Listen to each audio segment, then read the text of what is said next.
Shalom saudara yang diberkati Tuhan Yesus dimanapun Anda berada. Firman Tuhan adalah pedoman kehidupan. Sebagai tema khotbah Gereja Masehi Injili di Minahasa mulai tanggal 6 November sampai 12 November 2022. Tema ini didasarkan dari pembacaan kitab suci Perjanjian Lama Keluaran pasal 20 ayat 1 sampai ayat 17. Sebelum kita membaca firman Tuhan, mari kita berdoa. Karena firman Tuhan berkuasa untuk melindungi kami dari musuh, dari dalam diri maupun dari luar, tetapi juga untuk menunjukkan siapa diri kami yang sebenarnya. Dan firman Tuhan adalah petunjuk, dasar, dan pedoman untuk kami menjalani kehidupan ini. Maka nyatakanlah firman-Mu itu pada kami saat ini Bapa, sebab hati kami rindu dan hati kami sedia lagi untuk menerima firman-Mu. Dalam nama Tuhan Yesus, amin. Keluaran pasal 20 ayat 1 sampai ayat 17, Lembaga Alkitab Indonesia memberi judul ke-10 firman. Demikian firman Tuhan. Lalu Allah mengucapkan segala firman ini. Akulah Tuhan Allahmu yang membawa engkau keluar dari tanah Mesir, dari tempat perbudakan. Jangan ada padamu Allah lain di hadapanku. Jangan membuat bagimu patung yang menyerupai apapun yang ada di langit di atas, atau yang ada di bumi di bawah, atau yang ada di dalam air di bawah bumi. Jangan sujud menyembah kepadanya atau beribadah kepadanya. Sebab aku Tuhan Allahmu adalah Allah yang cemburu, yang membalaskan kesalahan bapa kepada anak-anaknya, kepada keturunan yang ketiga dan keempat dari orang-orang yang membenci aku. Tetapi aku menunjukkan kasih setia kepada beribu-ribu orang, yaitu mereka yang mengasihi aku dan yang berpegang pada perintah-perintahku. Jangan menyebut nama Tuhan Allahmu dengan sembarangan, sebab Tuhan akan memandang bersalah orang yang menyebut namanya dengan sembarangan. Ingatlah dan kuduskanlah hari Sabat. 6 hari lamanya engkau akan bekerja dan melakukan segala pekerjaanmu, tetapi hari ke-7 adalah hari Sabat Tuhan Allahmu. Jangan melakukan sesuatu pekerjaan, engkau atau anakmu laki-laki, atau anakmu perempuan, atau hambamu laki-laki, atau hambamu perempuan, atau hewanmu, atau orang asing yang di tempat kediamanmu. Sebab 6 hari lamanya Tuhan menjadikan langit dan bumi, laut dan segala isinya, dan Ia berhenti pada hari ke-7. Itulah sebabnya Tuhan memberkati hari Sabat dan menguduskannya. Hormatilah ayahmu dan ibumu, supaya lanjut umurmu di tanah yang diberikan Tuhan Allahmu kepadamu.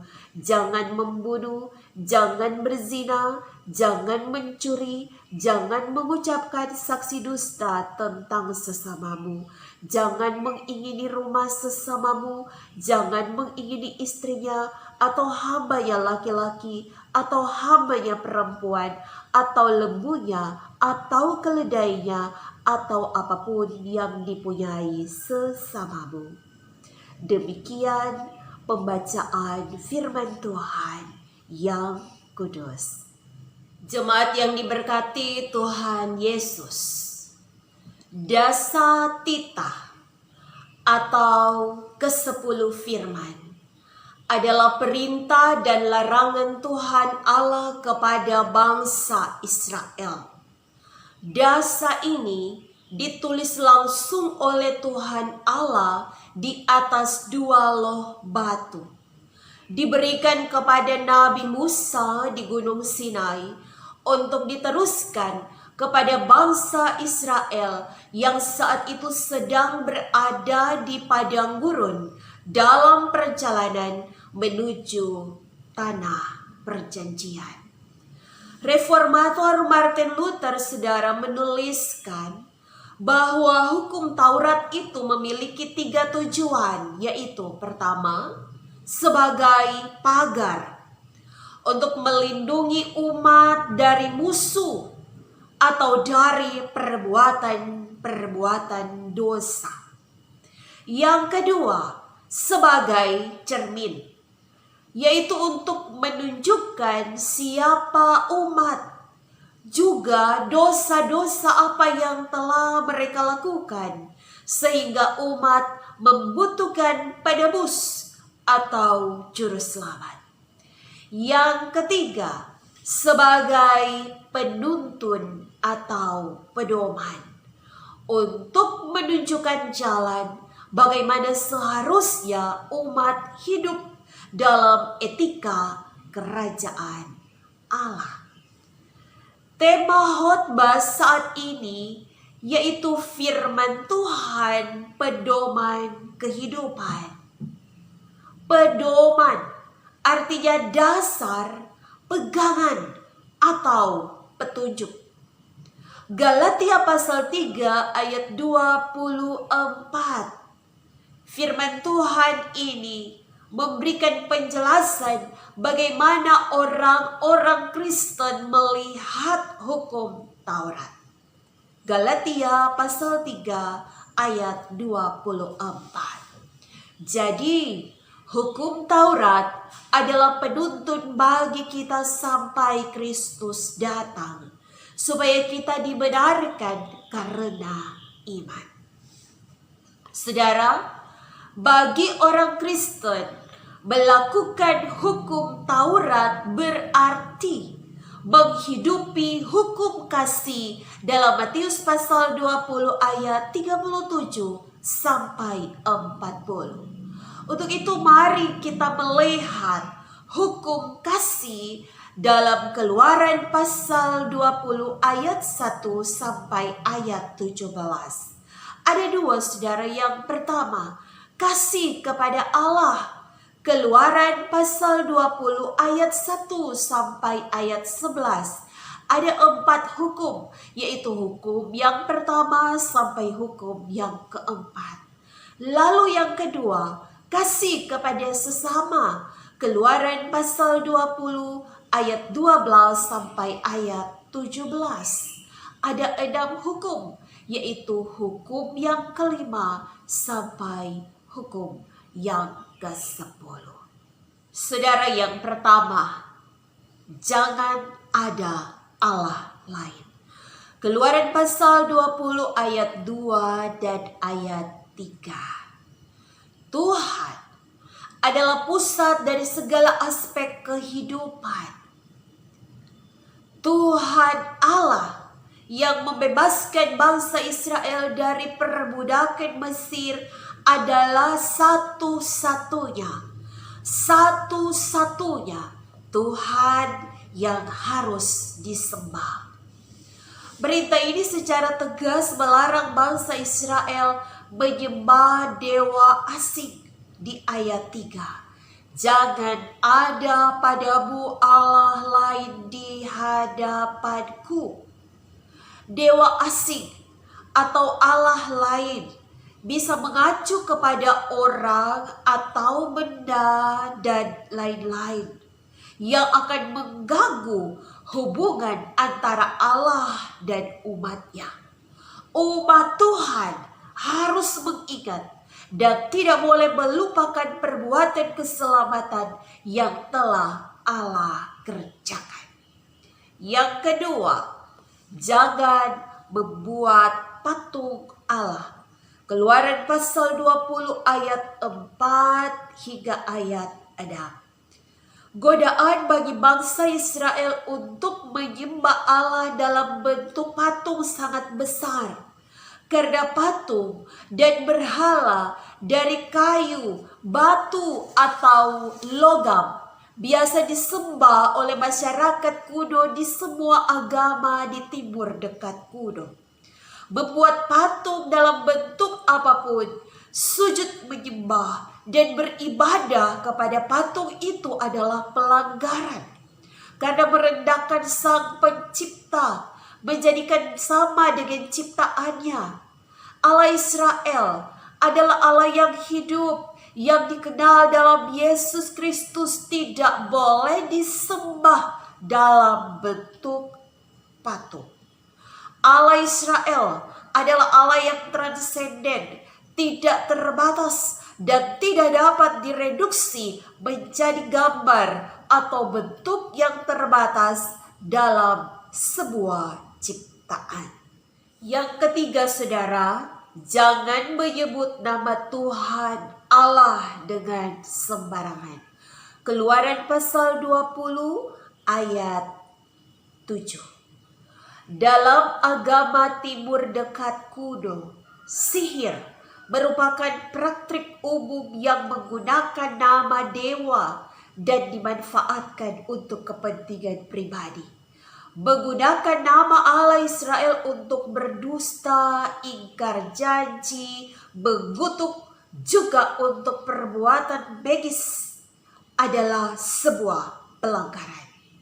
Karena nama Allah Israel dari bahasa Ibrani dengan 4 huruf YHWH, atau dalam bahasa Inggris diterjemahkan dengan Lord, Yahweh, atau Yehova. Nama Allah Yahweh itu kudus, sehingga bagi orang Israel mereka tidak menyebut Yahweh tetapi Adonai. Lalu hukum yang keempat, ingatlah dan kuduskanlah hari Sabat. Keluaran pasal 20 ayat 8 sampai ayat 11. Secara linguistik, Sabtu dan Sabat memiliki akar kata yang sama, yaitu SBT. Ulangan pasal 5 ayat 15. Ulangan pasal 5 ayat 15. Sebab haruslah kau ingat bahwa engkau pun dahulu budak di tanah Mesir, dan engkau dibawa keluar dari sana oleh Tuhan Allahmu dengan tangan yang kuat dan lengan yang teracung. Itulah sebabnya Tuhan Allahmu memerintahkan engkau merayakan hari Sabat. Bahwa hari Sabat harus dirayakan untuk memperingati keluarnya bangsa Israel dari Mesir. Hari Sabat atau hari ketujuh harus dikuduskan untuk memperingati 6 hari penciptaan dari hari ketujuh. Lalu hari ketujuh Allah berhenti dari segala pekerjaan penciptaannya, dan itulah disebut dengan hari Tuhan. Gereja-gereja Kristen pada umumnya menghayati hari Minggu atau Domingo sebagai hari Tuhan, yaitu Dominus, bahasa Latin artinya Tuhan. Hari di mana Kristus bangkit, Matius pasal 28 ayat 1 dan ayat 6. Setelah hari Sabat lewat, ayat 28 pasal 28 ayat 1a dan ayat 6, ia tidak ada di sini sebab ia telah bangkit. Saudara, gereja mula-mula sudah mulai beribadah pada hari Minggu atau disebut sebagai hari pertama. Kisah Para Rasul pasal 20 ayat 7a. Pada hari pertama dalam minggu itu, ketika kami berkumpul untuk memecah-mecahkan roti. Sehingga Rasul Paulus dalam Kolose pasal 2 ayat 16 dan ayat 17 firman Tuhan. Karena itu janganlah kamu biarkan orang menghukum kamu mengenai makanan dan minuman atau mengenai hari raya, bulan baru, ataupun hari Sabat. Semuanya itu hanyalah bayangan dari apa yang harus datang, sedang wujudnya ialah Kristus. Karena itu saudara, mengingat dan menguduskan hari Sabat, yang paling penting sebenarnya bukanlah hari apa yang paling benar, apakah Sabtu atau Minggu. Tetapi bagaimana setiap orang memiliki satu hari dalam seminggu untuk beristirahat dari segala aktivitas, dari segala pekerjaan dalam kehidupannya yang Kristus anugerahkan melalui kebangkitannya. Seperti orang Israel yang merayakan peristiwa keluar dari perbudakan di hari Sabat. Demikian orang Kristen merayakan kemenangan, kebangkitan Kristus di hari Minggu atau hari pertama. Yang kelima, hormati ayah dan ibumu. Keluaran pasal 20 ayat 12. Perintah ini tidak hanya soal keharmonisan atau hubungan dalam keluarga antara orang tua dan anak, tetapi bagaimana tanda perjanjian kehidupan yang baik yang diberkati itu dapat diwariskan dari satu generasi ke generasi selanjutnya. Karena itu, panjang umur bukan hanya berkat untuk pribadi individu, tetapi bangsa. Perintah yang keenam yaitu jangan membunuh. Keluaran pasal 20 ayat 13. Perintah ini adalah untuk melindungi hak hidup setiap anggota komunitas perjanjian. Sebuah larangan untuk menghilangkan nyawa orang lain. 1 Yohanes pasal 3 ayat 15. Setiap orang yang membenci saudaranya adalah seorang pembunuh manusia. Dan kamu tahu bahwa tidak ada seorang pembunuh yang tetap memiliki hidup yang kekal di dalam dirinya. Saudara, membenci saudara kita juga adalah perilaku membunuh. Lalu dalam Injil Matius pasal 5 ayat 21 dan 22. Kamu telah mendengar yang difirmankan kepada nenek moyang kita, jangan membunuh. Siapa yang membunuh harus dihukum. Ayat 22. Tetapi aku berkata kepadamu, setiap orang yang marah terhadap saudaranya harus dihukum.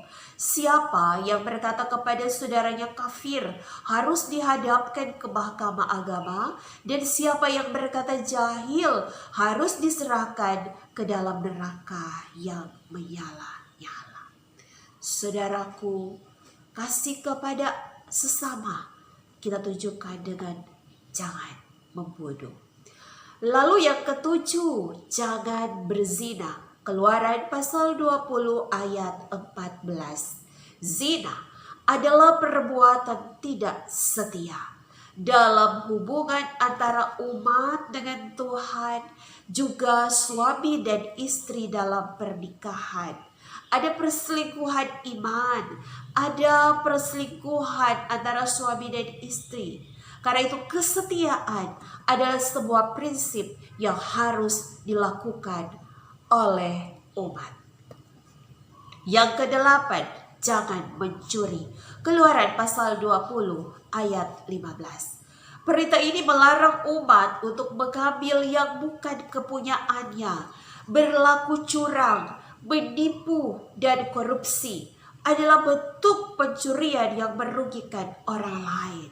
Hakikatnya, mencuri bukan hanya menyangkut kepemilikan orang lain dalam bentuk benda, tetapi juga memanipulasi dan mengeksploitasi kehidupan orang lain untuk keuntungan pribadi, seperti kebebasan dan hak asasi manusia untuk ia hidup dan berkarya dalam kehidupannya. Dan yang kesembilan, Jangan mengucapkan saksi dusta tentang sesamamu. Keluaran pasal 20 ayat 16. Perintah ini bermaksud untuk menjaga integritas sistem hukum Israel ketika memberikan kesaksian hukum. Dalam Ulangan pasal 17 ayat 6. Ulangan pasal 17 ayat 6 adalah sebuah larangan untuk memberikan sumpah palsu dan kesaksian palsu. Sebaliknya, prinsip kejujuran harus dijunjung tinggi dalam relasi atau hubungan dengan sesama. Dan yang ke-10, jangan mengingini milik sesamamu. Keluaran pasal 20 ayat 17. Mengingini atau tamak adalah dasar dari semua kejahatan. Perintah ini mengajar umat untuk lebih banyak bersyukur atas berkat yang menjadi bagian kita. Bersyukur atas berkat yang menjadi bagian kita dan menahan diri dari iri hati dan keserakahan.